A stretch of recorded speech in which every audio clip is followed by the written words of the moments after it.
जुलाई से सितंबर के दरमियान, अप्रैल मई, 7 फरवरी को, जून जुलाई के अंदर, अगस्त में तो सितंबर में तो फला ग्रीन लाइन की। कल वज़ीर आज़म साहब आपको एक फाइनल तारीख बता रहे हैं कि इफ्तिताह करने के लिए वो मेट्रो का कब आ रहे हैं। ग्रीन लाइन का पूरा ट्रैक वो अल्हम्दुलिल्लाह बन चुका है और ग्रीन लाइन की जो बसेस हैं वो इसी साल सितंबर में इंशाल्लाह पहुंच रही हैं। इंशाअल्लाह ताला सितंबर नहीं होने देंगे, उससे पहले ही करेंगे। अप्रैल मई के अंदर बसें आ जाएंगी और जून जुलाई के अंदर जो है मंसूबा जो है वो स्टार्ट हो जाएगा। पहली जो बसेस हैं वो दिसंबर तक पहुंच जाएंगी। ग्रीन लाइन हमारी इंशाल्लाह जुलाई से सितंबर के दरमियान उसका इफ्तिताह करेंगे। जुलाई या अगस्त में आप देखेंगे कि ग्रीन लाइन बसें कराची में चलना शुरू हो जाए। ग्रीन लाइन का मंसूबा में इंशाल्लाह 14 अगस्त से पहले चलनी शुरू होंगी। इंशाल्लाह कल वज़ीर आज़म इमरान खान 10 दिसंबर बरोज़ जुमा कराची में आके इस बस का बाकायदा इफ्तिताह करेंगे। अस्सलाम वालेकुम नाज़रीन, आप देख रहे हैं प्रोग्राम 7 से 8। मैं हूं करण नाज़। तारीख पे तारीख का वक्त ख़त्म। बिलाखिर 6 साल बाद मिलने जा रहा है कराची को वो शाहकार जिसका था यहाँ कराची के हर बच्चे को इंतज़ार।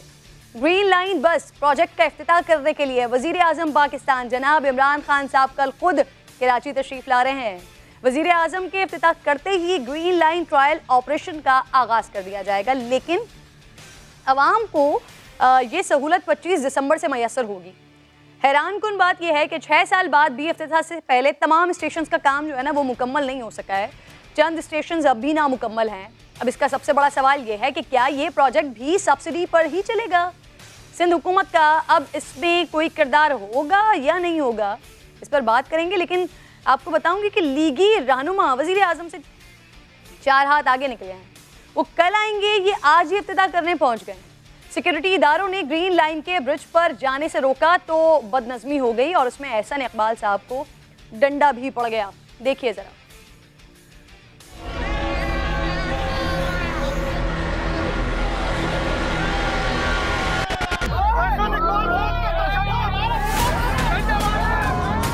मैंने पहले भी गोली खाई है। आज अगर लाठियां खा के फिर मेरा लहू कराची की धरती पे गिरा है तो मुझे इस पे कोई पशेमानी नहीं है, मुझे फख्र है इसमें। शर्म तुमको मगर फिर भी नहीं आती। एहसन इकबाल साहब की इस जो उन्होंने किया है उस पर ज़ाहिर है यही याद रहता है, बेगाने की शादी पे अब्दुल्ला दीवाना। हमने इफ्तिताह कर दिया है। इमरान खान साहब आपको यहाँ आने की जरूरत नहीं है, इफ्तिताह हो चुके हैं। जिन्होंने इफ्तिताह करना था उनकी आप तख्ती ना हटाएं आके। तो ये इंसिडेंट समझ से बाहर है। पूरा कराची जानता है कि इनिशिएटिव मुस्लिम लीग नून की तरफ से लिया गया था, लेकिन अब ये पाकिस्तान तहरीक इंसाफ की हुकूमत में मुकम्मल हो रहा है, आवाम को मैसर आएगा। तो ये अब आज का ये इंसिडेंट इवेंट होने की ज़रूरत क्या थी? अफनानुल्लाह साहब अच्छे से इस पर रिस्पॉन्ड कर सकेंगे, मुस्लिम लीग नून के रहनुमा है। बहुत शुक्रिया सर आपका।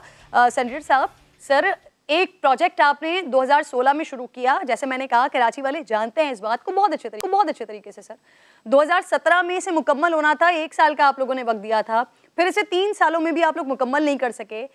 आज सर इफ्तिताह करने पहुंच गए। जी बिस्मिल्लाहिर्रहमानिर्रहीम।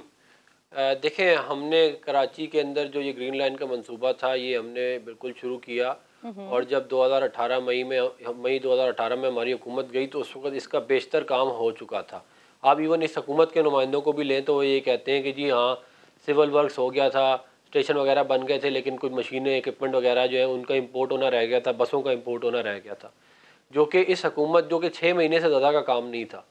इस हुकूमत ने सिर्फ इसको 3 साल इसलिए डिले किया, 3.25 साल, ताकि ये इस बात का क्लेम बना सकें कि ये इसमें इनका भी कोई इनपुट है।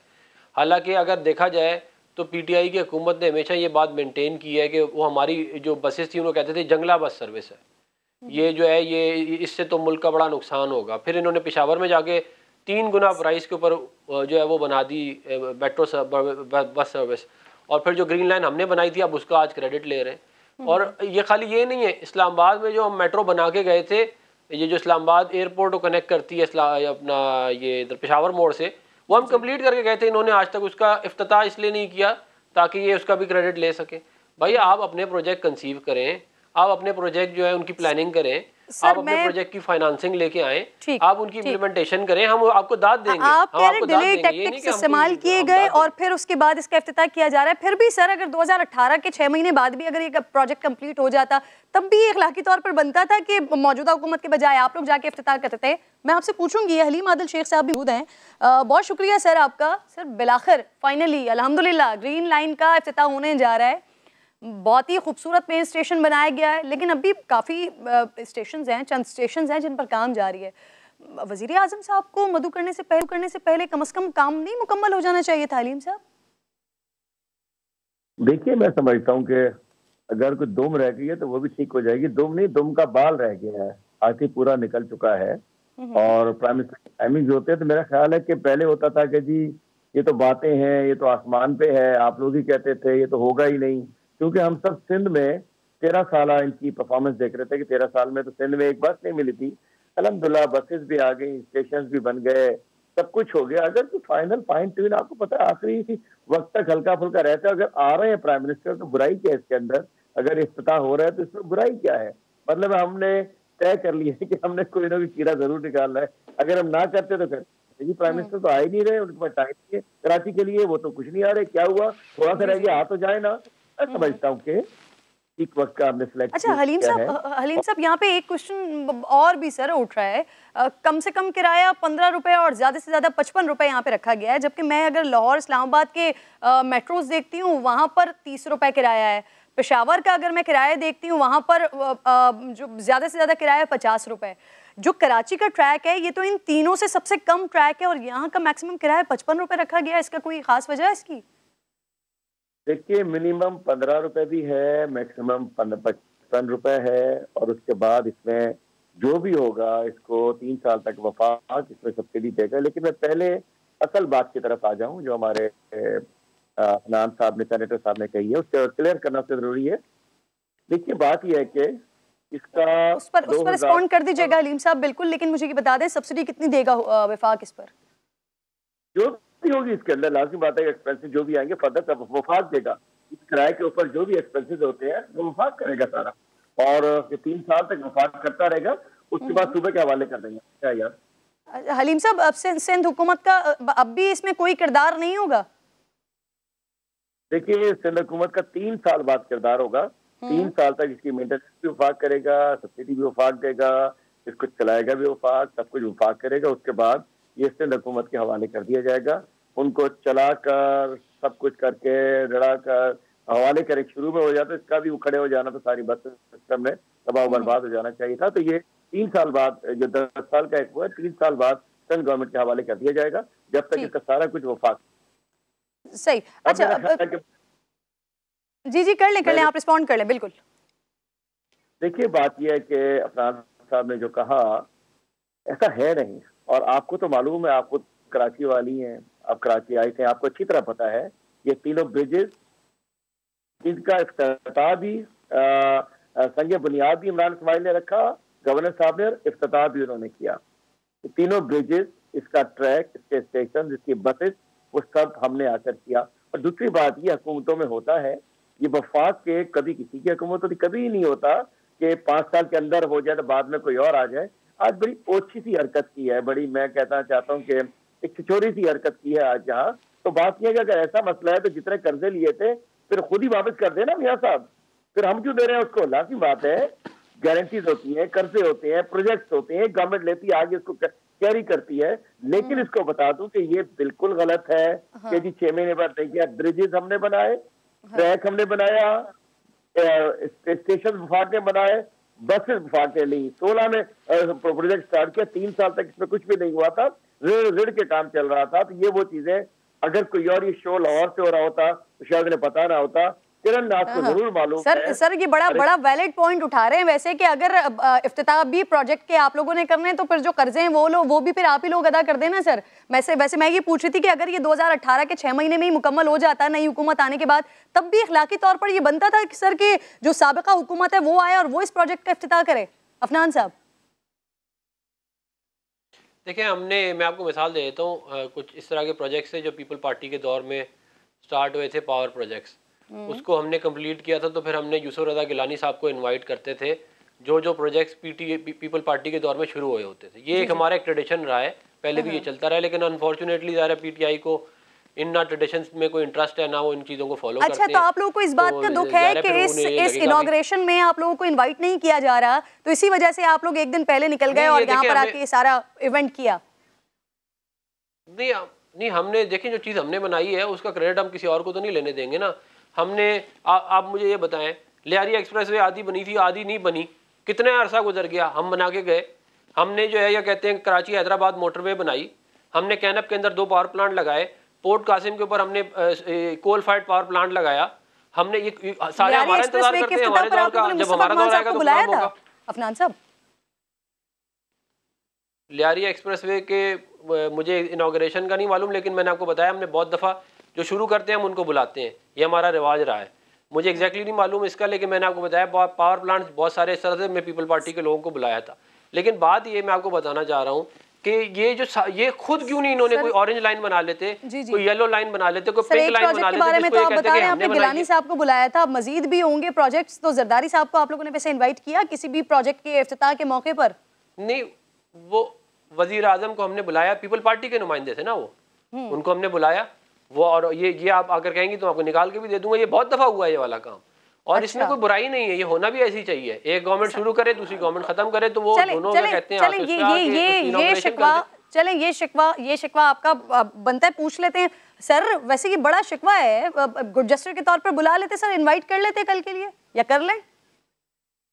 देखिए ये हुआ नहीं करता जी, इन्होंने जो बात की यूसुफ रज़ा गिलानी साहब की, हम तो ये लोग एक ही थे, यहाँ कोई अपोजिशन नहीं थी, फ्रेंडली अपोजिशन थी, इधर तुम उधर हम, सिंध को हम लूटे, पंजाब को आप निमटे, इनका निजाम चल रहा था। Khurshid Shah leader of opposition नहीं थे, सिंध के सारे वफाक के इदारे खुर्शीद शाह साहब चला रहे होते थे। पीपल्स पार्टी और PMLN ये मिल के एक ही तरीके से कि जी जो तुमने खा लिया आपको हजम कर लो, जो हम कर रहे हैं तो हम कर लें। और ये मैं नहीं समझता, शायद पावर रेंटल पावर में राजा रेंटल वगैरह के जो इश्यूज पे उसमें शायद किसी को बुला लिया हो, जिसमें जाती और बाकी किसी को नहीं बुलाया इन्होंने। और जो मोटरवे की बात हो रही है, M9 किरण नाज से फिर मैं कह दूंगा, M9 मोटरवे लगती है कहीं से? आपको मैं बताना चाहता हूँ, कराची से हैदराबाद ये मोटरवे कहीं से लगती है, और इसका इफ्तिताह जब हुआ था किसको बुलाया गया था? ये होता नहीं है, एक गवर्नमेंट आती है, कोई इफ्तिताह करता है, कोई संगे बुनियाद रखता है, कोई इफ्तिताह करता है। ये पहली दफा एक बड़ा भोंडा अंदाज और शर्मसारी हुई है, दुनिया जान में तमाशा बन रहा है, मतलब नहीं होता ना। आपने बहुत सारी, जरदारी साहब ने स्कीम्स लाए होंगे, आपने इफ्तिताह किए होंगे, ये होता। मुशर्रफ के दौर के बाद आप लोग आए थे, मुशर्रफ ने जो कुछ किया था, बुला लेते मुशर्रफ को, फिर मुशर्रफ के साथ बहुत सारे प्रोजेक्ट मुशर्रफ के दौर के थे। हलीम साहब, ये उसूली फैसला है, ये आप लोगों का फुल एंड फाइनल फैसला है कि जी नहीं बुलाएंगे, ऑपोजिशन से नहीं बुलाएंगे, मुस्लिम लीग नून इनिशिएटिव उन्होंने लिया, नहीं बुलाएंगे उनको?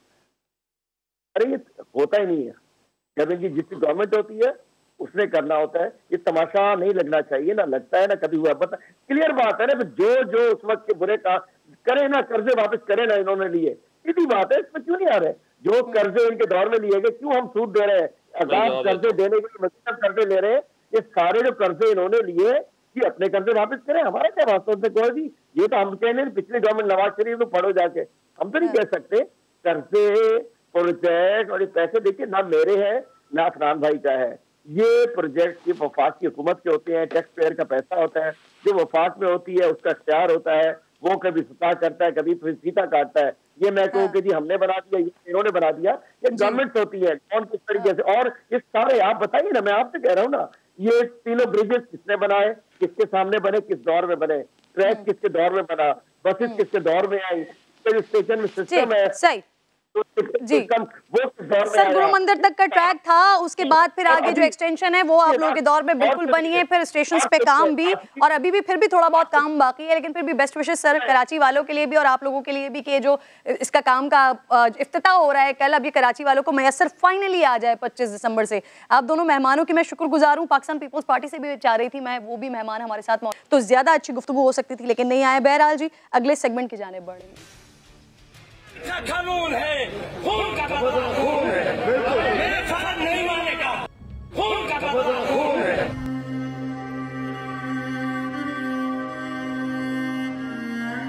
इन इंसाफ ये चाहिए जो एक SHO हो 2 कातिल। वज़ीर आला को मैं अपील करता हूँ कि ये 3 बंदे को सज़ल मौत दे, फांसी दे दे। इसने जितना नाजायज़ किया ये नाजायज़ कभी बर्दाश्त कभी नहीं।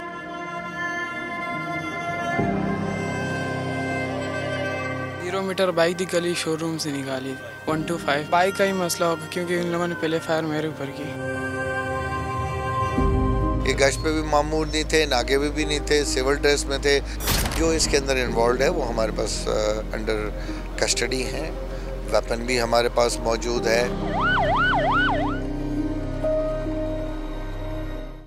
देखोगे तो हर मोड़ पर मिल जाएंगी लाशें, ढूंढोगे तो इस शहर में कातिल न मिलेगा। कल ट्रांसपेरेंसी इंटरनेशनल की रिपोर्ट पर बात कर रही थी मैं, जहां करप्शन में पुलिस डिपार्टमेंट नंबर 1 है, लेकिन मुझे कहने दीजिए कि यहाँ मावराए अदालत कत्ल में भी पुलिस नंबर 1 है। मुहाफिजों के रूप में छुपे ये दरिंदों की खून की प्यास है कि किसी तौर पर बुझ ही नहीं रही है।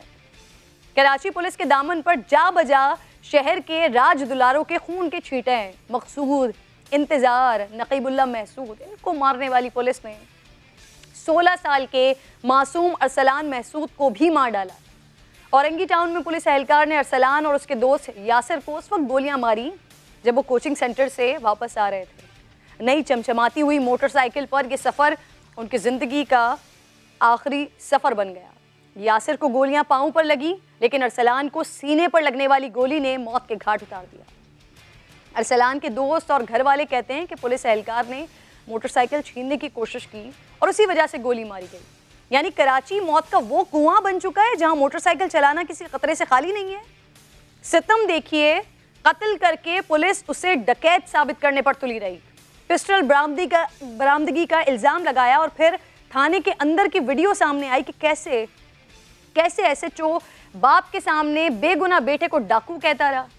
पुलिस एहलकार तौहीद और उसका साथी उमैर गिरफ्तार हैं, जबकि SHO मफरूर हैं। कत्ल गाहें सजाने वाले इन पुलिस एहलकारों की वजह से इदारे पर आवाम का एतमाद जो है ना वो उठता जा रहा है। जिगर गोशों को खून में तरबतर देखकर माओ की दुहाइयां बुलंद होती जा रही हैं। बाप अपने बेटों के लाशें सामने रखे सरापा एहतजाज। अरसलान की पहली तारीख को मंगनी हुई थी और घर वालों ने जिस रोज़ शादी का सोच रखा था उस दिन उसकी मैयत उठी है। मेरे शहर में मेरी नस्ल लूटने वाले, पता है किस तरह बेटा जवान होता है। हलीम आदिल शेख साहब, सर ये पहला वाक़या नहीं है कि कई सारे वाक़यात हैं जिनके मैंने नाम भी लिए, गाहे बगाहे रिपोर्ट होते रहते हैं, लेकिन पुलिस को कभी भी उस तरह से सज़ा नहीं दी जाती कि ये वाक़यात रुकें। सर ऐसा क्यों है? देखिए, आपने जो नाम बताए नकीबुल्लाह महसूद, अरसलान महसूद और कराची के आपने बहुत सारे नाम बता दिए। इसके अलावा अंदरूने सिंध भी, कराची के अलावा भी शिकारपुर, नौशेर फरोज में सोलंगी फैमिली के 2 लोगों को कत्ल किया गया पुलिस की जानिब से। शिकारपुर में, लाड़काना में कोई ऐसी जगह नहीं है और ये सजा नहीं मिलती इनको। और मैं कहना चाहता हूँ कि नकीबुल्लाह महसूद के कातिलों को अगर सजा मिल जाती तो अरसलान महसूद ना होता। और जिस अंदाज से और वाक़या पिछले दिनों एक वो हमारी खातून के ड्राइवर को उठा के पुलिस ने मार दिया था। अक्सर रोडों के ऊपर पुलिस की गोलियों से जख्मी होते रहते हैं, चलते रहते हैं, लेकिन सजा नहीं मिलती चूंकि सिस्टम उनको, क्योंकि अपने बेटी भाई प्रोसिक्यूशन में इतनी कमियां छोड़ते हैं कि फिर सजा ही नहीं मिलती। सर साथ ही मौजूद रहिए मेरे अरसलान के चचा। जी सर, आप साथ ही मौजूद हैं मेरे। अरसलान बादशाह खान भी मेरे साथ मौजूद हैं।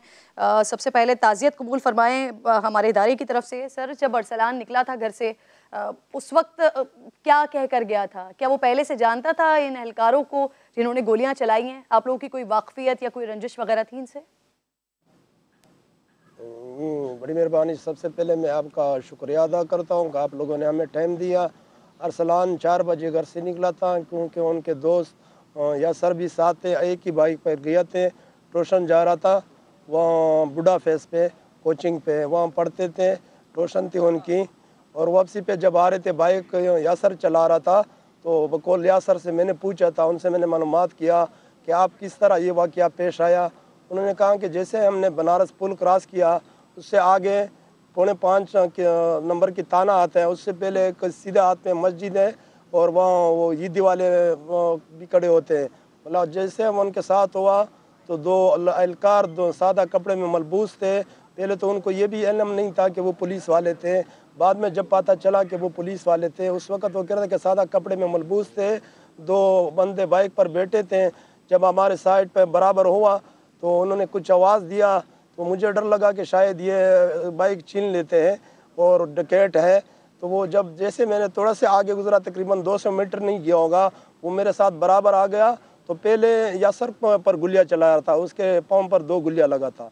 उसके बाद उन्होंने कहा कि जब दोबारा फायर किया तो अरसलान पर गुलिया लगा, वो गिर पड़ा वहाँ पे। तो वो फिर भागकर आ गया। उन्होंने मेरे बेटों को बताया था, यहाँ या भतीजे को बताया था कि इस तरह वाक़यात पेश आया, वहाँ अरसलान पर गुलिया लगा, वो गिर पड़ा। मैं डर कर भाग के आ गया और मेरे पाँव पर जो वो ज़ख्मी हालत में था, उनको भी फिर हॉस्पिटल बादशाह साहब, आप ये बता रहे हैं कि जो हम वीडियोस देखते हैं, सीसीटीवी फुटेजेस देखते हैं, जहां पर ये चोर डकैतों की इस तरह की कार्रवाइयां होती हैं कि वो लोगों की बाइक्स के पीछे अपनी मोटरसाइकिल के साथ आते हैं और चोरी डकैती करते हैं, इस तरह का किरदार आप पुलिस का बता रहे हैं। जो अरसलान के साथ यासिर मौजूद थे, उन्होंने ये सब कुछ बताया।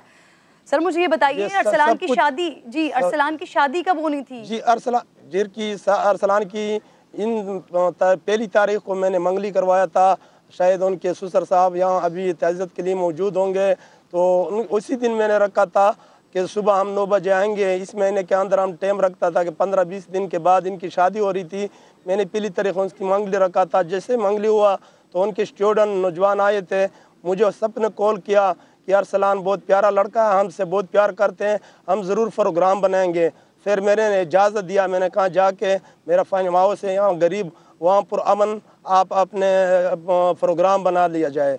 तो इसी तरह जो जुल्म मेरे साथ हुआ, जो नाजायज़ हुआ, तो अल्लाह काम तक मेरी ये पैगाम है कि हमें इंसाफ दिलवाओ। अच्छा, क्योंकि अभी ऐसा तो भी बादशाह साहब, ऐसा भी सुनने में आ रहा है कि इस मामले पर आप लोगों ने अपने कबीले का जरगा बुलाया है। सर वहाँ क्या लाए अमल तय हुआ है? नहीं, वो तो अब तक नहीं आया हुआ है ना, वो तो हम अब तक इंतज़ार है, क्योंकि जो इसी चो आज़म साहब है वो अब तक गिरफ़्तार नहीं हुआ। बकौल कल सुबह जब FIR हो रहे थे परसों, और जब कल FIR हुआ था सुबह, तो उस परसों सुबह जब FIR हो गए थे तो उसी दिन मेरे साथ मौजूद थे वो नसर आफ्ताब साहब DIG और SSP साहब, उनकी मौजूदगी में FIR हुआ। तो उन्होंने पहले हमें ये कहा था, हम तो जब हॉस्पिटल में थे, सिविल आबासी हॉस्पिटल में, हमारा यही डिमांड था कि जब तक इन तीनों मुलजमान को गिरफ़्तार ना किया जाए, एक नाम था तौहीद और उमेर और इसी चो आज़म, तब तक हम लाश नहीं दफनाएंगे। तो वहाँ उन्होंने कहा कि भाई वो हमारी कस्टडी में है, इंशाल्लाह आप FIR कर दो। तो फौरी तौर पर वो हमारी कस्टडी में है तीनों। और कल की असर के टाइम मुझे मालूम हुआ कि अब तक किसी को गिरफ़्तार नहीं हुआ। तो मैं चाहता हूँ कि इसी तरह तो बिल्कुल करते हैं, दुआ दुआएं आपके लिए कि इंसाफ है। मिले आपको। बहुत बहुत शुक्रिया। बादशाह खान साहब मौजूद थे, हलीम आदिल शेख साहब, आपके वक्त का भी बेहद शुक्रिया। एक छोटा सा ब्रेक ले रही हूँ नाज़रीन। ब्रेक के बाद जब वापस आऊँगी तो मैंने उस वाक़े के हवाले से बात करनी है जिस पर बात करते हुए मुझे शर्म आ रही है। फैसलाबाद वाक़े के हवाले से बात करनी है, जहाँ पर सोशल मीडिया पर क्या कुछ वायरल हुआ और हकीकत क्या है उसकी बताऊँगी आपको।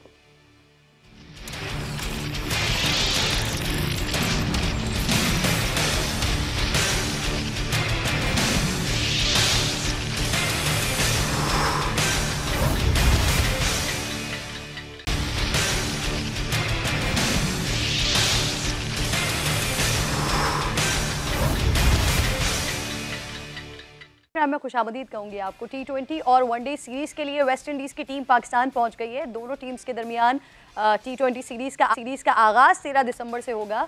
तीनों T20 नेशनल स्टेडियम कराची में होंगे। वेस्ट इंडीज़ की ये टीम 2018 में आखिरी बार इन्होंने पाकिस्तान का दौरा किया था, और ये दौरा अब जो हो रहा है वो भाई एक ऐसे वक्त में हो रहा है कि जब पाकिस्तान टीम बेहतरीन फॉर्म में है। पाकिस्तान ने T20 और टेस्ट सीरीज़ में बांग्लादेश को उन्हीं के मुल्क में वाइट वॉश किया, और आखिरी टेस्ट में तो ऑफ स्पिनर साजिद खान कहर बनकर टूटे। ये मैच जिस तरह से ड्रॉ हुआ है शानदार बॉलिंग से, तो इसने टेस्ट को ना जिंदा कर दिया है। साजिद खान इनिंग्स में 8 विकेट हासिल करने वाले 7वें पाकिस्तानी बन गए हैं। अब मैच मजमूई तौर पर नाज़रीन 12 विकेट्स हासिल किए हैं उन्होंने, जो टेस्ट क्रिकेट में उनकी बेहतरीन बॉलिंग है। खैबर पख्तूनख्वा से ताल्लुक़ रखने वाले साजिद ने इसी साल 29 अप्रैल को जिम्बाब्वे के खिलाफ टेस्ट मैच से डेब्यू किया है। ढाका टेस्ट उनके कैरियर का चौथा मैच था। खैबर पख्तूनख्वा और पेशावर की टीम्स में अब तक 63 डोमेस्टिक मैचेस खेल चुके हैं। मैचेस में 172 विकेट्स जबकि 1318 रन्स भी स्कोर कर चुके हैं। तो इस वक्त ये कहना बिल्कुल गलत नहीं होगा कि पाकिस्तान टीम में एक जो खिलाड़ी है ना भरपूर फॉर्म में है, अपने अपने वक्त पे बेहतरीन परफॉर्म कर रहा है। साजिद खान ने क्योंकि ज़बरदस्त काम किया है तो उनको मुबारकबाद, उनकी फैमिली को मुबारकबाद। और इसी पर मज़ीद बात करने के लिए मुझे ज्वाइन कर चुके हैं प्रोग्राम में जावेद नबी साहब। मैं आपको खुशामदीद कहती हूँ। सबसे पहले तो बहुत बहुत मुबारकबाद। साजिद की परफॉर्मेंस देखकर घर वालों की क्या कैफियत थी और आप भाई की क्या कैफियत थी जब आपने देखा साल का डेब्यू कर रहे हैं, शानदार परफॉर्मेंस दिखा रहे हैं, आए हैं और छा गए हैं? बिस्मिल्लाहिर्रहमानिर्रहीम जी, बहुत खुशी थी जब पहले इनिंग में 8 आउट किए थे। तो उससे जब रात को बात भी हुई थी, बहुत खुश था। वो कह रहा था कि नींद नहीं आ रही। बस अम्मी भी बहुत ज़्यादा खुश थे, बाहर दोस्तों ने भी बहुत काले की मुबारकबाद, हर तरफ से मुबारकबाद, मोहल्ले वाले, गाँव वाले सब खुश थे बहुत ज़्यादा। मैं खुद भी खुश हूँ बहुत ज़्यादा कि पाकिस्तान टीम में मेरे भाई ने मैच जितवाया। बिल्कुल खुश होना आपका बनता भी है। सर ये बताइए मुझे, ढाका टेस्ट के बाद बात हुई आप लोगों की उनसे, कितने पुरजोश थे? सबसे पहले किससे बात की उन्होंने, किससे ख्वाहिश थी बात करने की? जी अम्मी से कही, अम्मी से बात कही, बहुत खुश थे। अम्मी से बहुत बातें की कि बस मैं आ रहा हूँ इंशाल्लाह। इधर दोस्त भी इंतज़ार कर रहे हैं, हम खुद भी इंतज़ार कर रहे हैं। अच्छा, मैंने कहीं पढ़ा, कहीं देखा कि आपके वालिद साहब गालिबन वो इंतकाल कर गए थे, तो आपकी वालिदा ने मुकम्मल तौर पर तरबियत की है उनकी, एक क्रिकेटिंग कैरियर के हवाले से भी, उनकी तालीम के हवाले से भी, और बड़े मुश्किल हालात का सामना किया आप लोगों ने। जावेद साहब ऐसे ही? जी बिल्कुल। मैं सबसे बड़ा हूँ, ये तीसरे नंबर पे है साजिद खान में से, मुझसे छोटा है अमजद, इसके बाद साजिद के बाद वाजिद। बिल्कुल स्ट्रगल किया, बहुत स्ट्रगल। बस 2003 में वालिद साहब फौत हो गए थे, तो इसके बाद घर की बस हालात खराब थे। जी आप मुकम्मल कीजिए, बात मुकम्मल कीजिए। जी वो अच्छा, मैं आपसे ये पूछ रही थी कि उन्होंने अपने इस कैरियर का आगाज किस तरह से किया था? क्या क्रिकेट खेलते थे आपके इलाके में जहां आप लोग रहते हैं, वहां पर ग्राउंड वगैरह मौजूद थे? जी ग्राउंड तो नहीं थे, इधर एक कब्रिस्तान था, उस कब्रिस्तान में वो टेनिस बॉल खेलते थे, उससे शौक हो गए। फिर स्कूल है इधर पिशावर पुश्तखरा बाला में स्कूल है, हाई स्कूल है, उधर से क्रिकेट स्टार्ट की। फिर एकेडमी ज्वाइन किया है, तो मलिक इंटरनेशनल एकेडमी, उधर से क्रिकेट स्टार्ट किए। फिर यूनिवर्सिटी कॉलेज में यूनिवर्सिटी का कप्तान भी रहा है। तो बस उसी तरह बस फिर 2-3 साल ग्रेड 2 किया है, 4 साल। जब फर्स्ट क्लास डेब्यू किया है तो डेब्यू में तकरीबन 13 आउट किया है। फिर उधर से बस शुरू हुआ है उसका वेरी गुड सर। अपने वालिद साहब के बारे में बताइएगा। उनके बारे में सुना है कि वो पाकिस्तान आर्मी में थे, वहाँ उन्होंने मुल्क का नाम रोशन किया, और यहाँ माशाल्लाह उनका बेटा क्रिकेट में अपने मुल्क का नाम रोशन कर रहा है। ऐसे ही है सर? जी बिल्कुल वालिद साहब आर्मी में था, वो रिटायर 19-20 साल मेरा ख्याल सर्विस किया, उसने रिटायर हुआ वो। फिर 2003 में वो फौत हो गए। और जी अच्छा जावेद साहब, जैसे शाहनवाज रानी को देखा हमने, वो क्रिकेट खेलते थे, उनके गांव में एक मेहमान आए और उन्होंने कहा कि भाई तुम्हें जाना चाहिए, तुम्हें एकेडमी जाना चाहिए। तो यहाँ पर साजिद के साथ भी कुछ इसी तरह का वाकया हुआ, या आपकी वालिदा ज़हनी तौर पर तैयार थी क्योंकि ये क्रिकेट खेलता है जाके, तो इसको फिर क्रिकेट में ही लेकर जाना है, इसका करियर आगे क्रिकेट में ही होना चाहिए, या किसने गाइड किया? जी बिल्कुल, जी शौक तो मेरा वालिद साहब का बहुत ज़्यादा था। फिर मैं खुद भी क्रिकेट खेलता हूँ। तो बस मैंने जब घर की जिम्मेवारी है कि मैं सबसे बड़ा हूँ, जिम्मेवारी आ गई। फिर इसने मुझे कहा कि मुझे क्रिकेट खेलनी है, तो मुझे बिल्कुल खेलो। तालीम के साथ क्रिकेट भी खेल रहा था, बस एकेडमी ज्वाइन किया। चलिए जी, आपकी वालिदा की मेहनत, उनकी दुआएं, जिसकी बदौलत पाकिस्तानी टीम को एक और ये सितारा साजिद खान के तौर पर मिला है। बहुत बहुत शुक्रिया जावेद नबी साहब के साथ मौजूद थे। नाज़रीन ब्रेक ले रही हूँ और ब्रेक के बाद वापस आऊँगी तो फाइनली फैसलाबाद वाक़ये के हवाले से बात करेंगे।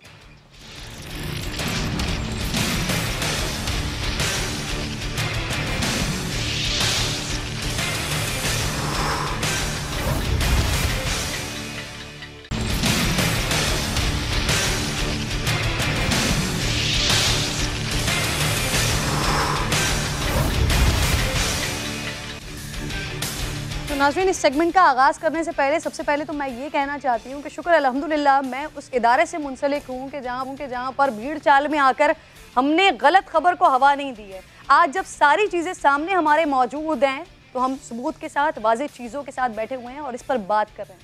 आज से 4 दिन पहले फैसलाबाद में 4 ख़वातीन को बेलिबास करके उन पर तशद्दुद करने की खबर आई, सोशल मीडिया पर बड़ा टॉप ट्रेंड बन गया। बग़ैर किसी तहक़ीक़ के जिसके हाथ वीडियो आई उसने शेयर की, हुकूमत को, पुलिस को और दुकानदारों को हस्बे तौफीक बुरा भला कहना शुरू कर दिया। लेकिन जब अगले ही दिन दीगर वीडियो CCTV फुटेजेस सामने आई जिनमें देखा गया कि ख़वातीन खुद बेलिबास हुई हैं, तो मालूम हुआ कि हकीकत क्या है। किसी को मारना बिल्कुल जुर्म है, लेकिन चोरी भी जुर्म है। किसी पर इल्ज़ाम लगाना भी जुर्म है। किसी को बेलिबास करना जुर्म है तो खुद बेलिबास होना भी जुर्म है। इसी तरह जब हम बग़ैर किसी तस्दीक के फेक न्यूज़ का हिस्सा बन जाते हैं ना, तो वो भी न सिर्फ जुर्म है बल्कि गुनाह भी है। सोचिए ज़रा कि उन दुकानदारों के घर वालों पर क्या गुजरी होगी जिन पर ऐसे संगीन इल्ज़ामात लगाए गए हैं जो उन्होंने किए ही नहीं हैं।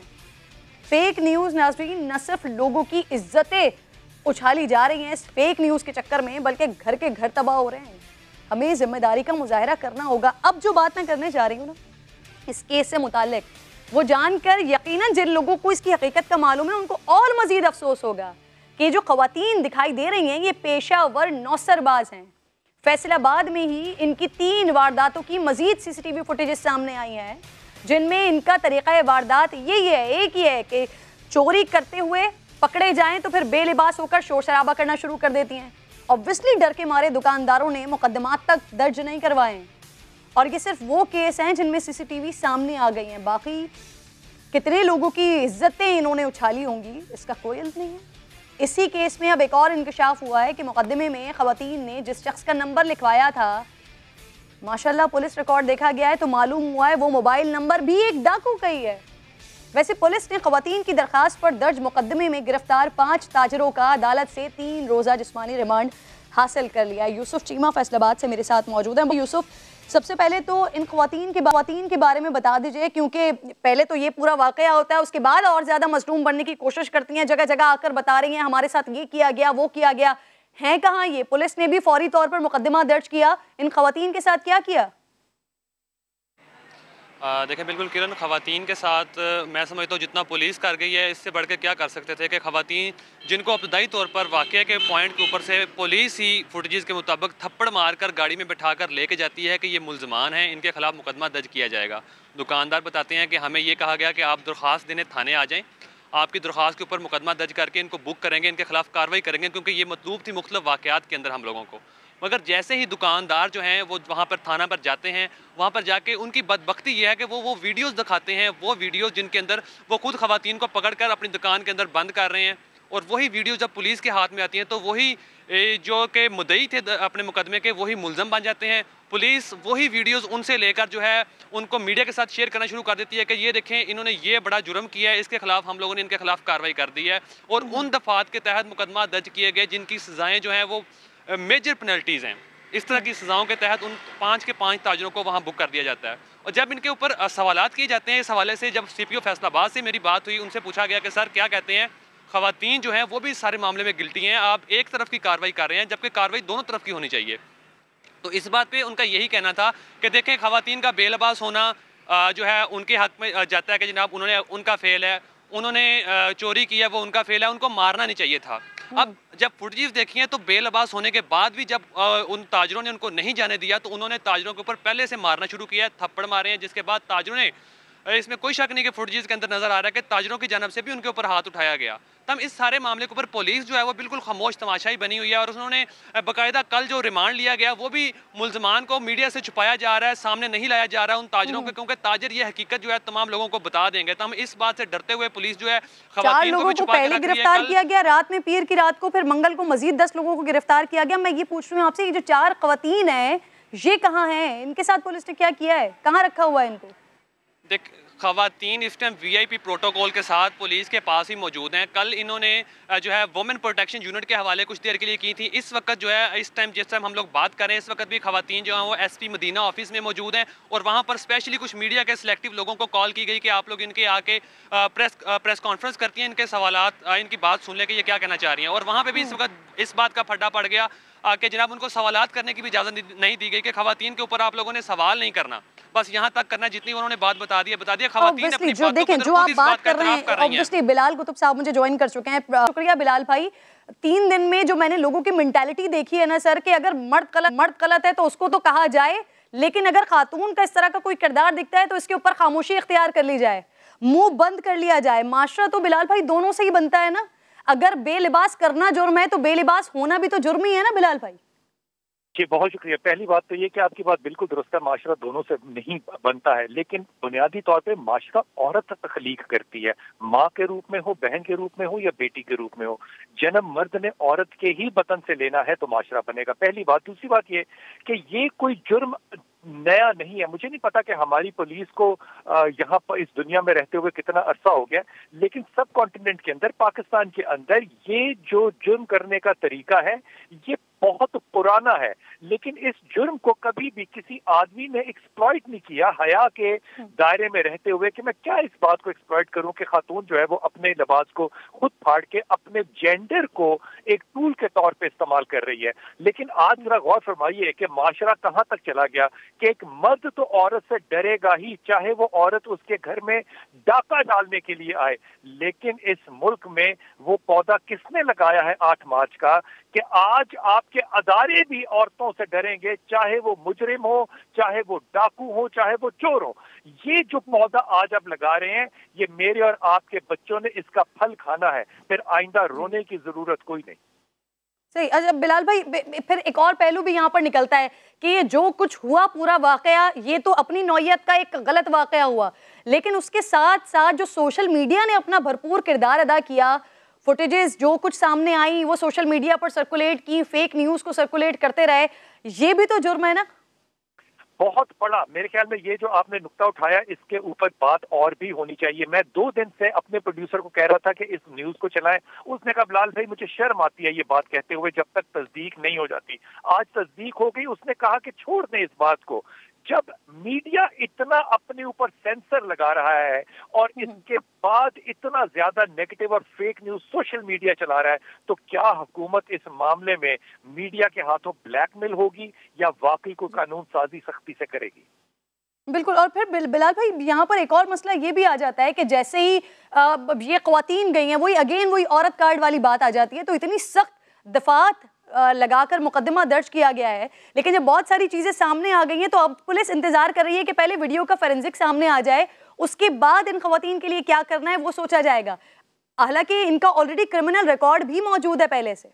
आ सकती, इन लोगों ने कौन सी फोरेंसिक लेनी है और कौन सा फैसला करना है। माशरा सीधा साधा सा है, माशरा नहीं सिर्फ खातून से डरता, माशरे के जो अदारे हैं वो भी ख्वातीन से डरते हैं। इंसाफ जो है वो मर्द के हक में इस माशरे में नहीं हो सकता। ये कहते हुए आपकी जान हल्के में क्यों फंस जाती है, मेरी समझ से बाहर है कि इस माशरे में जो इक्वालिटी का दौर था, जो इक्वालिटी का चर्चा था, जो इक्वालिटी का नारा था, वो सारा का सारा जो है वो एक जेंडर के हक में कैसे चला गया।